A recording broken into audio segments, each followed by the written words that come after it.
Good evening, I'm Brian Reagan. This is Tyler Kelly. And we welcome you to our Twilight Talks on the Psalms. And tonight, Tyler is going to read the entirety of the whole of the 70th Psalm in its completeness. Tyler. Oh, the horror and agony.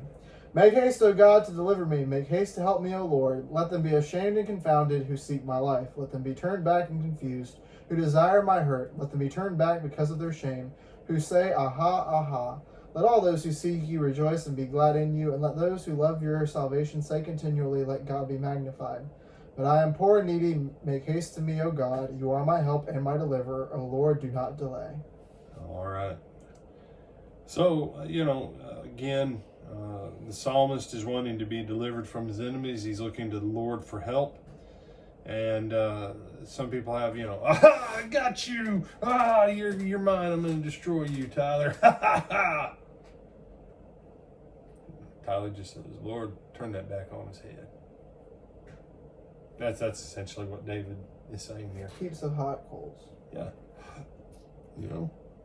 But then look at the shift in verse 4. Verse 4 and 5. Let all who seek you rejoice and be glad in you. Let those who love your salvation say evermore, God is great. God's greater than my enemies. He takes care of me in this world and in the world to come.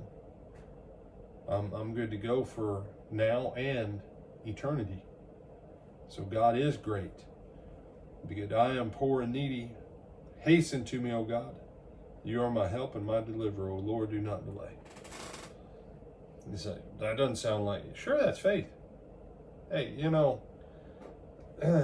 at some point we got this weird theology that's not Christ-like. Okay? Now, let's be clear. If you're a Christian, you're actually living like Jesus, you are going to encounter persecution. Whether from the children of God or the children of the devil, you're going to have some people that you're going to have trouble with. Okay? But nowhere does Jesus say, nowhere. And you can't find it. And please don't quote, take up your cross. No. Taking up your cross daily means following the word of the Father wherever it may lead. That doesn't mean putting up with your great aunt Hortense's cousin twice removed on your brother's side that lives 2 doors down from your next cousin's second house. Right? That every day when they walk by, they shoot your house with paintballs. And you're like, oh, I'm taking this for Jesus. No, that's not bearing your cross, okay? People have turned that bearing the cross thing into all kinds of stuff that Jesus... What was Jesus' burden in this life? To do the will of the Father. No, Jesus loved doing it. No, not all the time. Jesus had temptation. Think about that word. Jesus had temptation. Temptation means, even for a split second, that Jesus thought, some fresh stone bread would taste really good right now. No, devil. It's written, man does not live by bread alone, but by every word that proceeds out of the mouth of God. Boy, man, that's a lot of glory. Everybody on the planet. I've been 30 years without anybody worshiping me. No, devil. It's written, thou shalt worship the Lord thy God, and him only shalt thou serve. Get away from me, Satan. Get away.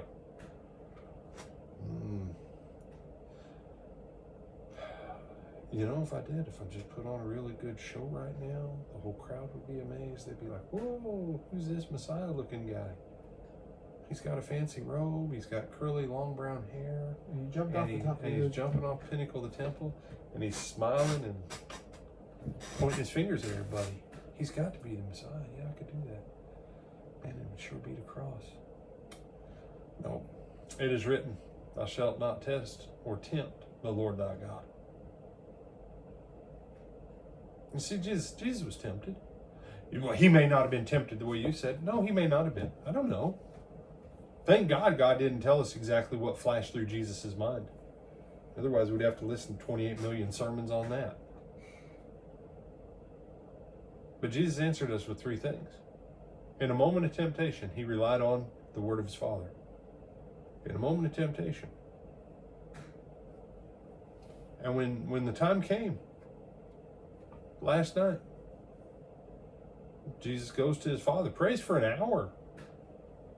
Yeah, Father, if there's a different way to do this thing, because I really don't want to go to the cross. You know, I've brought back plenty of people from the dead. I've healed a bunch of people of everything. But that cross stuff, man, that's kind of permanent and it hurts bad. You say, no, Jesus didn't want to go to the cross. Hebrews chapter 5. He offered up strong crying with tears. He didn't just sweat blood. He was bawling his eyes out, begging for a different way out of it. And then he finally works through. Not my will, but thy will. And then Hebrews chapter 12 tells us that for the joy set before him, he went to the cross. You see, there's nothing wrong with looking at the Lord and going, yo, help me quick, Lord, please. And so when someone comes up to you and goes, no, you need to be patient in this misery that's trying your soul because God's teaching you a special lesson. What? You remember who it was? Got sick? Kind of got a little bit skewed there for a split second. Prophet Isaiah came to him because he turned his face to the wall, started crying and begged of God for 15 more years.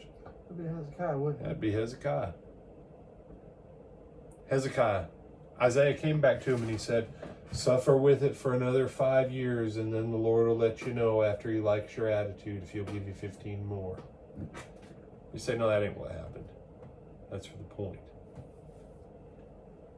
You say, well, Asa, he suffered with that problem in his feet all those years. Who knows? It might have been gout. It might have been, I don't know what it was. Might have been rheumatoid arthritis. I don't know. You know what the scripture closes out and says? If he would have just sought the Lord instead of the physicians, if he'd have humbled himself and quit punishing people who said what he didn't like, God would have healed him. But he died angry with sore feet. Mm-hmm. Well, he died with sore feet. You know, he had sore feet and then he died. Yeah, he can't really die angry with sore feet because he's already dead. But he was angry when he died. Yeah, he was angry and had sore feet when he died. And all he had to do was learn from his great grandpa and go, help me, please. Fix my feet, please. And that'd have been the end of it. Make God your first resort, not your last. And please, if you're one of those people that says, well, I've done everything I can now, I think the only thing I've got left is to pray.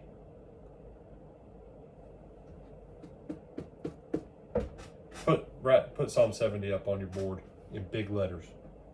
Paint it on your wall in your house. Okay? Just make sure you own the house, that you're not a renter.